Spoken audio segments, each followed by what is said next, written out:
Bonjour. En fait, j'ai un message important pour tous ceux qui ont vécu de l'abus et même de l'abus excessif, de l'abus mental, contrôle de la pensée, ce qu'ils appellent le mind control en anglais. C'est pas. Il y a des personnes qui ont souffert plus que d'autres. Il y en a que c'est parti de l'enfance. Fait que le message l'important message que j'ai à livrer, c'est que malgré que tu as été victime de traumas, et parfois même de traumas multiples, et parfois même de traumas qui se sont accumulés un après l'autre, il y a quelque chose de base que j'ai finalement compris. Et je dois te le partager. C'est que non seulement on doit faire la distinction entre danger potentiel et danger réel, chose qui est très importante de faire. Alors je répète, dans un premier temps, il est très important de faire la distinction entre danger potentiel et danger réel. Puis un coup qu'on comprend ça comme faut, il y a une autre affaire qu'on doit comprendre. C'est que malgré ce qu'on a passé, la peur ne doit pas nous contrôler.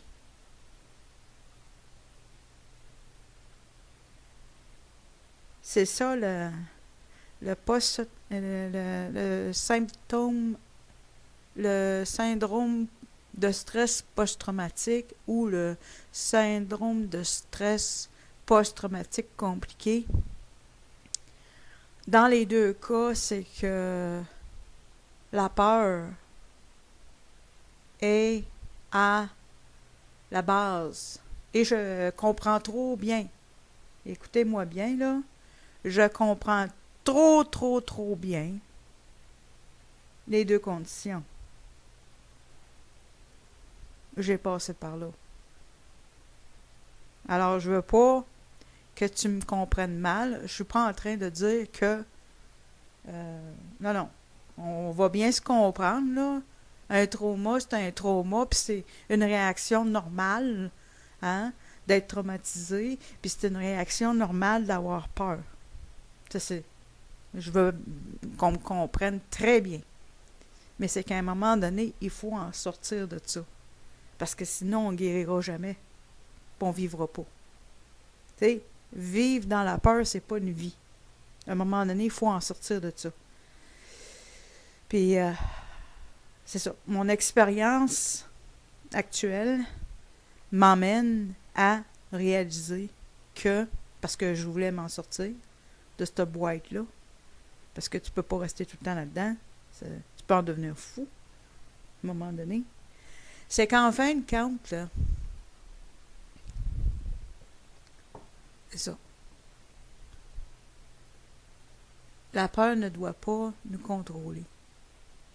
On doit contrôler la peur. Il faut en venir à ce point-là. Il faut en venir que... parce que à partir du moment que la peur ne nous contrôle plus, que c'est nous qui contrôlons notre peur,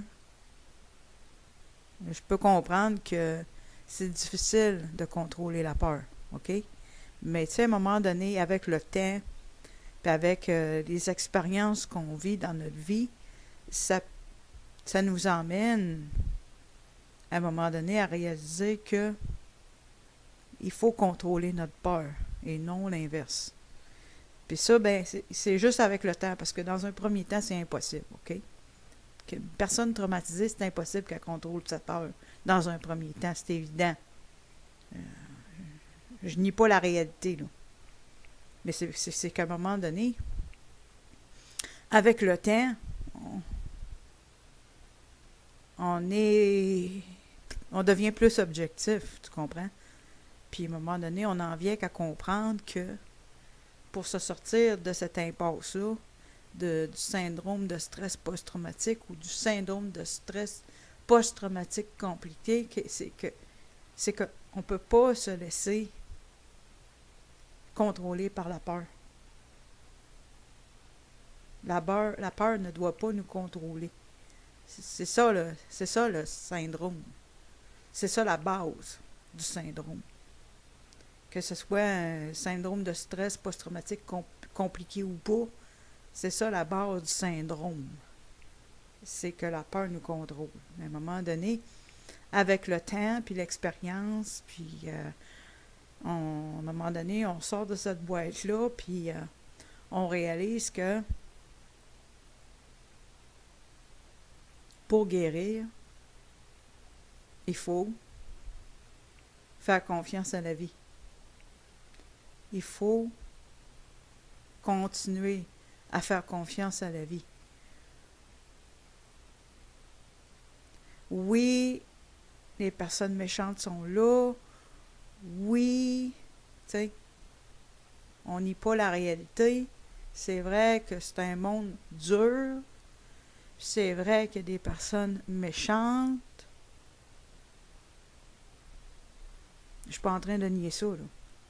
Mais il ne faut pas non plus nier l'aspect qu'il y a le Créateur aussi, puis il y a les bons anges aussi, puis il y a aussi encore des bonnes personnes.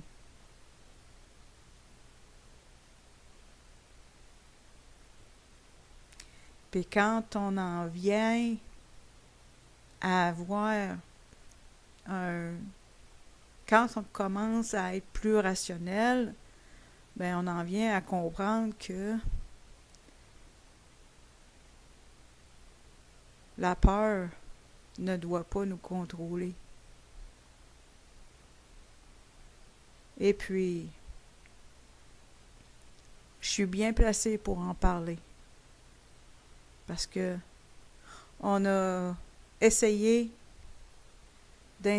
en fin de compte, on m'a mis dans un état de trauma depuis mon enfance. Fait que je suis très en mesure de savoir de quoi je parle.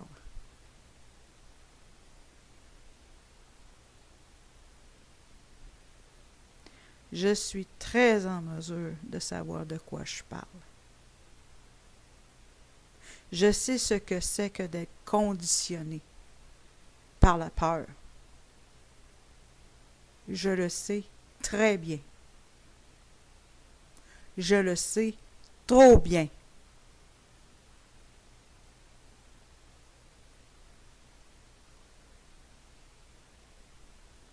Puis j'ai vraiment passé un mauvais quart d'heure. Mais c'est parce qu'à un moment donné, la peur peut te tuer. La peur elle-même peut te tuer. Puis c'est ça qu'il faut éviter. Si on veut continuer à vivre. Pas juste continuer à vivre, mais aussi garder la santé qui nous reste. Il faut arrêter de vivre dans la peur. Parce que la peur nous tue. La peur détruit notre santé. Et que moi, je veux ce qui reste de ma santé. Puis soit dit en passant, ma santé mentale est excellente.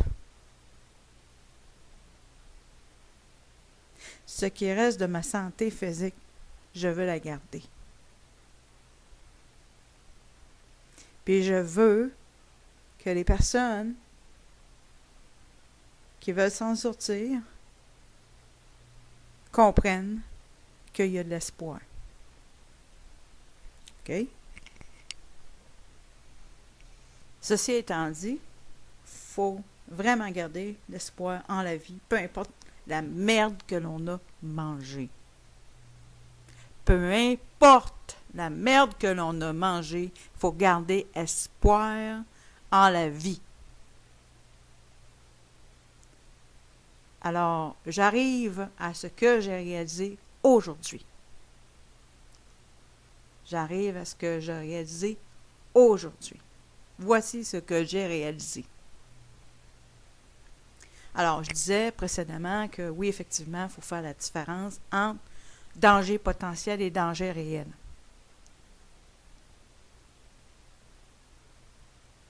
On vit dans un monde dangereux. Mais nous, les personnes qui ont le syndrome de stress post-traumatique ou le syndrome de stress post-traumatique compliqué, on est très conscient qu'on vit dans un monde dangereux. Puis il y en a, à l'inverse, qui n'ont pas été aussi traumatisés que nous autres, qui marchent dans la vie puis qui ne savent pas trop dans quel monde on vit. OK? Fait qu'ils ne sont pas aussi conscients que nous des dangers. Mais tu sais, de la même façon que faut pas marcher dans la vie avec des lunettes roses, de la même façon, faut pas marcher dans la vie avec des lunettes noires. Parce que dans le cas comme dans l'autre, c'est très dangereux. Dans les deux cas. Fait que faut enlever nos lunettes noires. Faut en venir à ça. Si on veut continuer à vivre. Alors voilà le message que j'ai à dire. J'y arrive. On a tendance je vais le dire. On a tendance à se sous-estimer quand on a vécu des traumas extraordinaires. OK? On s'entend là-dessus. On a des problèmes à ce niveau-là. Et à partir de là, c'est évident que on est plus craintif.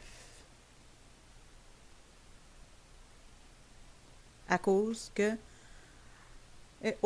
ce que j'essaie de dire, bien qu'on ait des problèmes d'estime de soi, faut être conscient qu'on a des problèmes d'estime de soi parce que on a plus de pouvoir qu'on pense en avoir. On a plus de contrôle qu'on pense en avoir.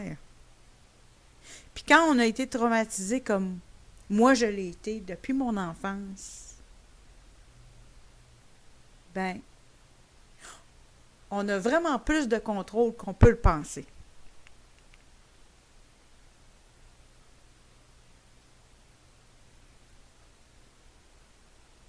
Très important de comprendre ça. Ce qui m'amène à dire que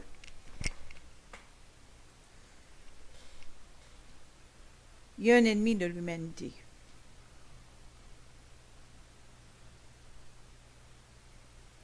Puis ceux qui ne sont pas d'accord, qui ne sont pas confortables avec ça, je n'ai pas de problème avec ça, tu peux partir. Tu peux t'en aller ailleurs. OK? Moi, je sais. Puis il y a beaucoup de personnes, peu importe leur religion, peu importe leur localisation sur cette planète, qui sont conscients qu'il y a un ennemi de l'humanité. OK? Ça fait que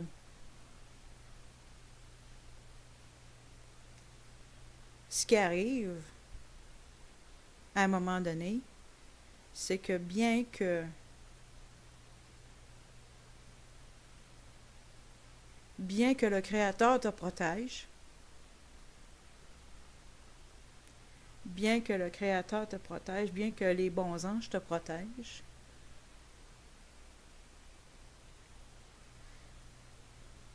tu as tendance à avoir peur. Parce que quand tu es traumatisé, c'est plus facile pour le diable de manipuler tes émotions. Mais sache une chose qui est bien importante. Il est un menteur. Il est un menteur. Il t'a menti toute ta vie. C'est pas vrai que la vie vaut pas la peine d'être vécue. C'est pas vrai. C'est pas vrai que c'est si terrible que ça. Bien que on vive dans un monde dur et bien que il y ait des personnes méchantes.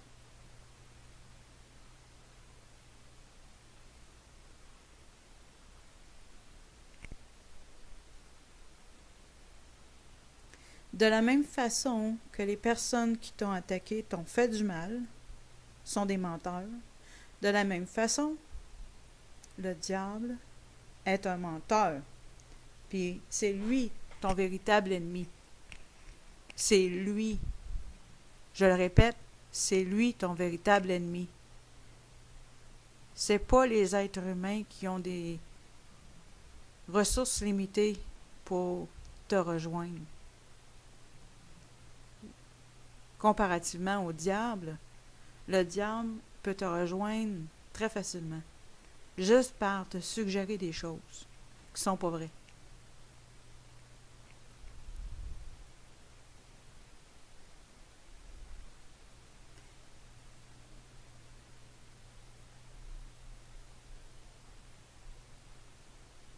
On a le choix entre choisir la vie et choisir la mort.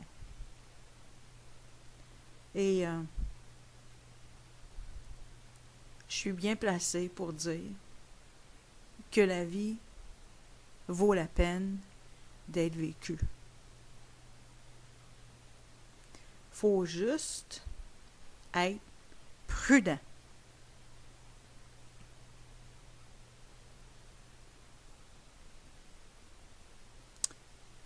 Puis de nos côtés, pas laisser la peur nous contrôler.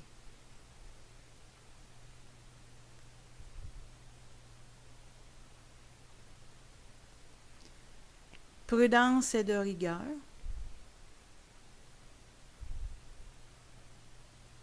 Mais avec du jugement, puis avec de la prudence, tu vas trouver des bonnes personnes qui vont faire toute la différence.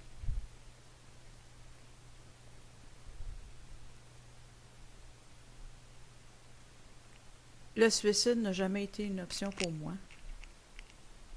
Et je suis tannée d'être traumatisée.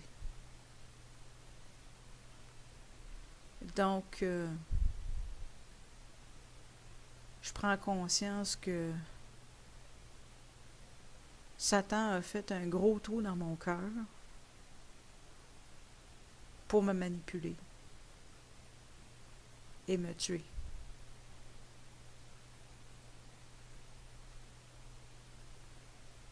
Mais, par la foi que le Créateur me donne, le Créateur de l'univers,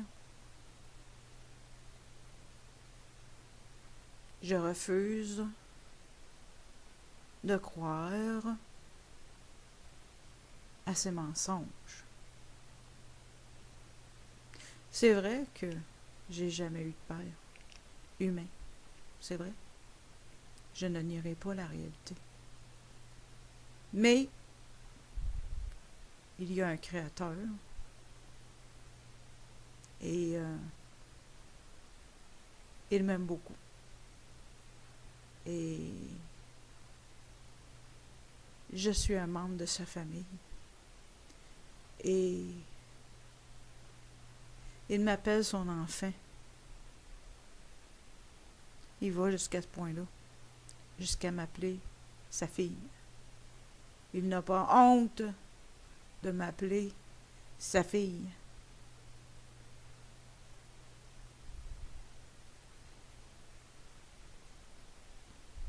Et ceci est suffisant pour croire en la vie. Encore une fois, marchant avec circonspection,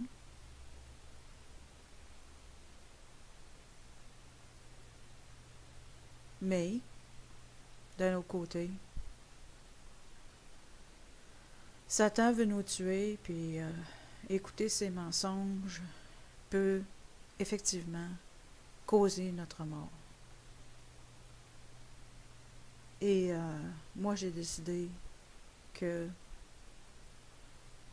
j'allais continuer à croire en la vie et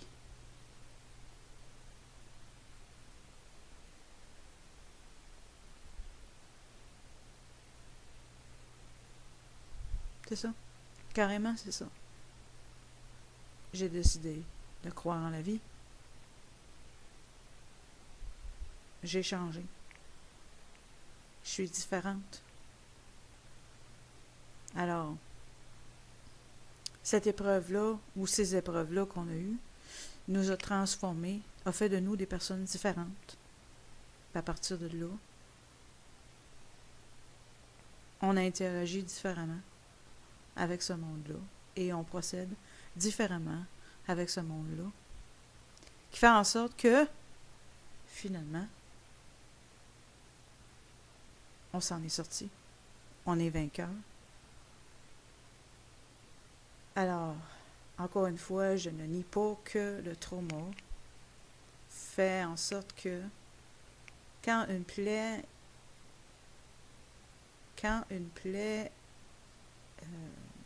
comment on dit ça? Quand c'est une plaie béante, il est évident que c'est plus facile pour notre ennemi, qu'on appelle le diable, c'est plus facile pour lui de se nourrir de notre plaie béante, n'est-ce pas? Mais le diable fonctionne exactement de la même façon que notre abuseur ou nos abuseurs ont fonctionné. C'est-à-dire que ils sont rien sans les mensonges.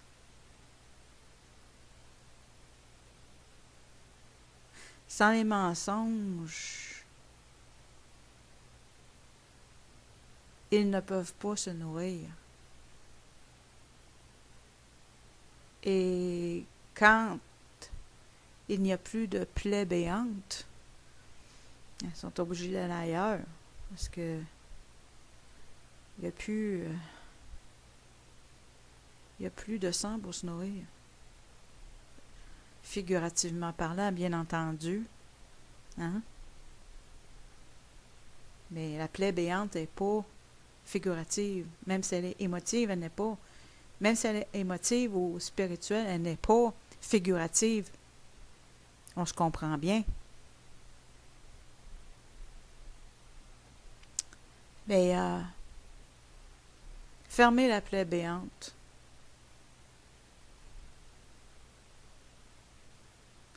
Fermez la plaie béante et que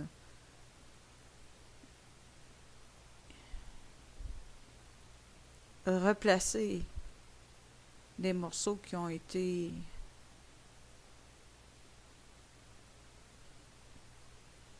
c'est ça, fermez la plaie béante avec un fil chirurgique, je parle encore figurativement, qui fait toute la différence. C'est le pas principal vers la guérison.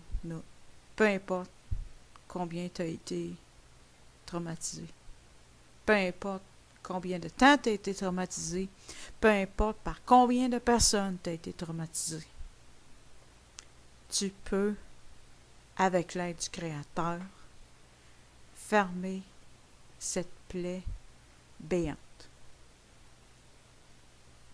Puis à partir de là,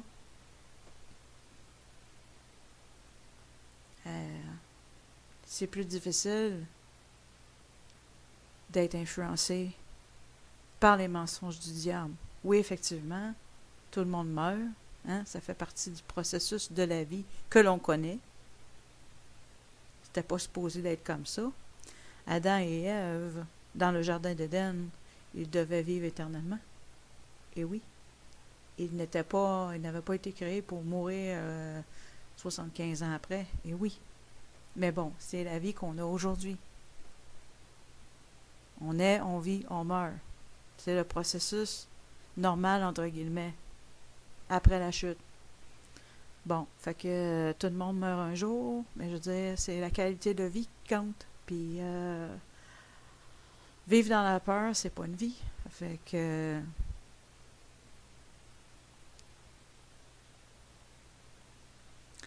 c'est ça que Satan veut. En fin de compte, finalement,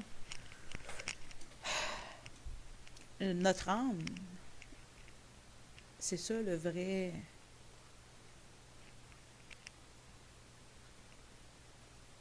Notre âme, c'est ça le vrai enjeu. Le véritable enjeu, c'est notre âme.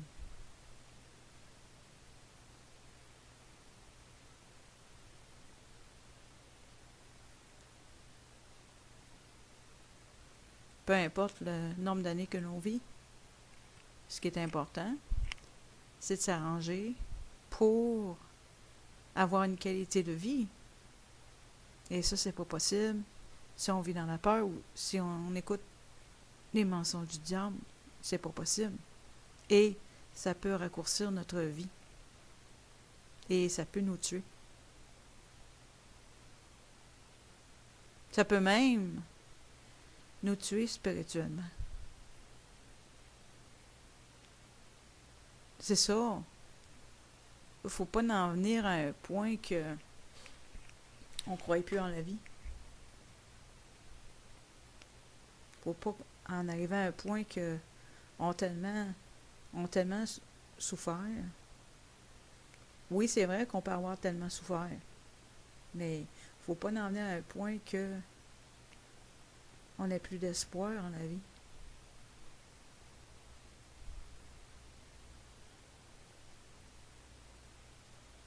Peu importe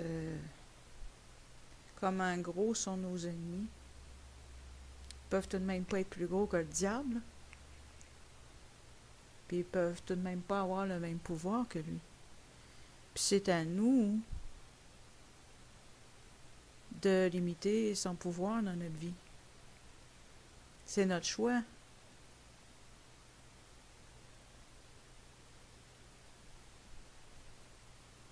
Il y a une vie meilleure après celle-ci.